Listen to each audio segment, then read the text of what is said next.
All right, let's talk about a moment that completely changed the 20th century, Pearl Harbor. Now, we all know what happened, right? But the big question, the one we're going to dig into today, is why? Why did Japan attack America? You've all heard those famous words from FDR, a date which will live in infamy. And wow, do they capture the shock of that day. I mean, this wasn't just some battle, it was an event that literally changed the world. But here's the thing, it wasn't random. Not at all. So, to really get why this happened, we've got to go back, way back. Think of the attack on Pearl Harbor not as the start of something, but as the fiery, explosive end of a long, tense standoff. It was a collision course, really, between a Japan with huge ambitions and a United States that was getting more and more nervous about them. Okay, so this timeline, it basically tells the whole story of Japan's massive and pretty aggressive transformation. It all kicks off back in 1854, when the U.S. Navy literally sails in and forces a very isolated Japan to open up for business. You can imagine that didn't sit well. It actually sparked this incredible push for modernization and empire building. Fast forward to the 1930s, and Japan is expanding all over Asia. And that brings us to the final straw, the one thing that lit the fuse, America's 1941 oil embargo. And we can't overstate this. That embargo was a killer blow. It was an existential threat. I mean, just picture it. Your entire military, all your ships, all your planes, runs on fuel that you buy from the very country that's trying to stop you. A whopping 80% of Japan's oil came from the US. So when America literally turned off the spigot, Japan was cornered. They had two choices: give up their dreams of an empire or go take the oil they needed from somewhere else by force. Well, you can probably guess which one they chose. Their big idea was this thing called the Greater East Asia Co-Prosperity Sphere. Sounds nice, right? Co-prosperity. But really, it was just a fancy name for a giant empire that would let them control all the resources: oil, rubber, you name it. There was just one huge, steel-plated problem sitting right in their way: the American Pacific Fleet. So this became the question in Tokyo. What do we do about the Americans? To get their empire, they had to neutralize that fleet.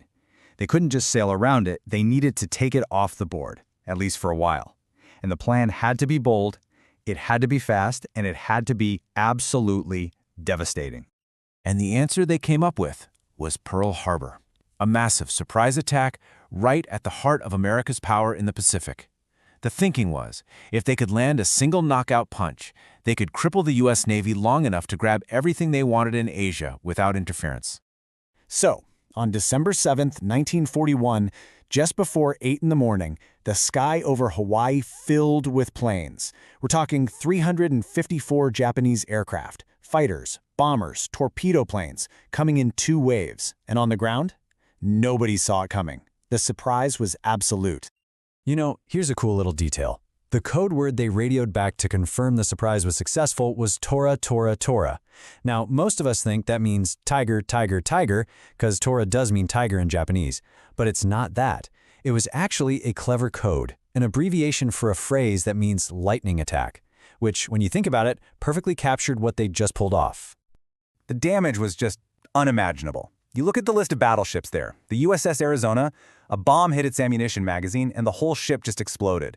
Over 1,000 men gone in an instant. The USS Oklahoma rolled over, trapping hundreds of sailors inside. In less than 2 hours, the pride of the U.S. Navy, the entire battleship fleet, was a smoking ruin at the bottom of the harbor. And the human toll? It's just staggering. 2,403 Americans killed, and about the time it takes to watch a movie. These were sailors, soldiers, Marines, and civilians too. An absolutely devastating day. So from a purely tactical view, the attack was a masterpiece, a brilliant success for Japan. But, and this is a huge but, in their success, they made 3 massive mistakes. And these weren't small errors. These were the mistakes that would come back to haunt them and, honestly, lose them the war. Because what Japan didn't realize was that by attacking Pearl Harbor, they had done the one thing their top admiral, Yamamoto, had feared most. They had awakened a sleeping giant and filled him with a terrible resolve. So what were these epic blunders? Okay, number 1, they completely ignored the giant oil storage depots on the base. If they'd blown those up, the U.S. fleet would have been stuck in Hawaii for a year. Number 2, they didn't bomb the repair facilities.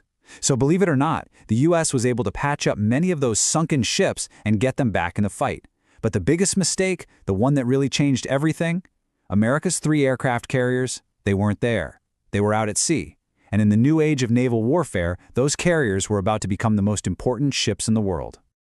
You have to remember, before Pearl Harbor, America was fiercely isolationist. People were arguing constantly about whether to get involved in Europe's war. But after December 7th, all of that debate just stopped. Overnight, the country came together with a single mind, a single purpose: win this war. America's factories became an arsenal of democracy, and the entire nation mobilized for a total war effort that was unlike anything the world had ever seen. And the response was swift. The U.S. declared war and was now fighting a war across 2 oceans. And get this, just 6 months later, those very same aircraft carriers that Japan missed at Pearl Harbor, they met the Japanese fleet at the Battle of Midway and delivered a knockout blow. That was the turning point. After that, it was a long, brutal island-hopping campaign all the way across the Pacific, ending, as we know, with the atomic bombs and Japan's surrender. Okay, let's clear something up real quick. A common myth you see in movies is that there were kamikaze attacks at Pearl Harbor. Nope, not true. The kamikaze pilots were a weapon of desperation, and they weren't officially formed until late 1944 when Japan was already on the ropes and losing the war badly. And that really brings us to the core irony of this whole thing, doesn't it? The whole point of the attack was to scare America, to cripple its navy so Japan would have a free hand for a few months.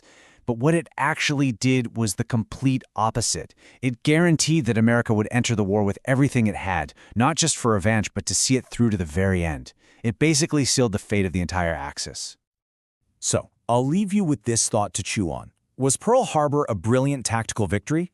Absolutely. But was it also the single greatest strategic catastrophe in military history?